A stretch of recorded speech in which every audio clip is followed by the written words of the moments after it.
Thanks, y'all. Appreciate it. Well, that's it. Thanks, everybody. What else can I say? Can you tell us more about his cold? When did he contract it? What did it affect his performance Was he last tested night? for COVID? So, okay, step back for a second. So, yes, and I think we shared this with many people yesterday. The president had a cold. He had a sore throat. That happens. And that's what you heard last night. And, you know, I'll leave it there. I don't have anything else to add. I think Michael covered a lot of this just moments ago. But yes, he had a cold. He had a sore throat. Once he knew that he had a cold and a sore throat, he tested.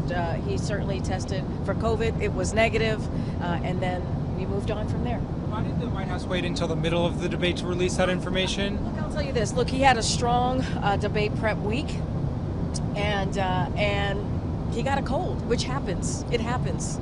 It's not unusual. It's not something, you know.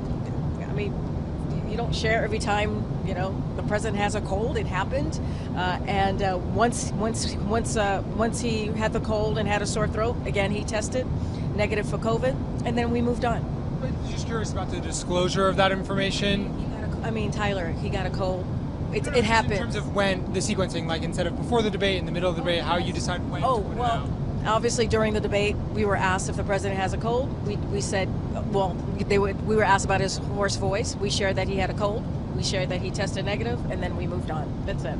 It was from his voice as he was speaking during the debate, obviously. Were there plans to let the public know if you weren't you know, asked asked about it?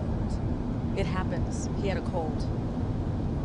Right, but you're during the debate, that was the blame for why he wasn't doing well. He had a hoarse voice. So people asked why he had a hoarse voice, because he had a cold. And we also shared. We took a step further and shared that he tested for COVID and was negative. I mean, he had a cold. That's what it was. Talk to the president. How is he feeling? Did you talk to him last night? How he's feeling? I'm not gonna disclose my private conversations with the president. Obviously, I speak to him often. You saw him today. You saw him, and I'm going to be super mindful. Obviously, it was a campaign event today, but you saw him. He spoke directly to the American people. You saw the crowd. You saw what he laid out. He laid out his vision for the future, what he's done in the past 3.5 years, and that's what I'll stick to. The other part you could actually, obviously, you could see for yourself. But the president is a fighter. He's going to continue to fight for the American people as he's done the last 3.5 years. That doesn't end. That doesn't stop. And that's what you'll continue to hear from this president, as you saw today.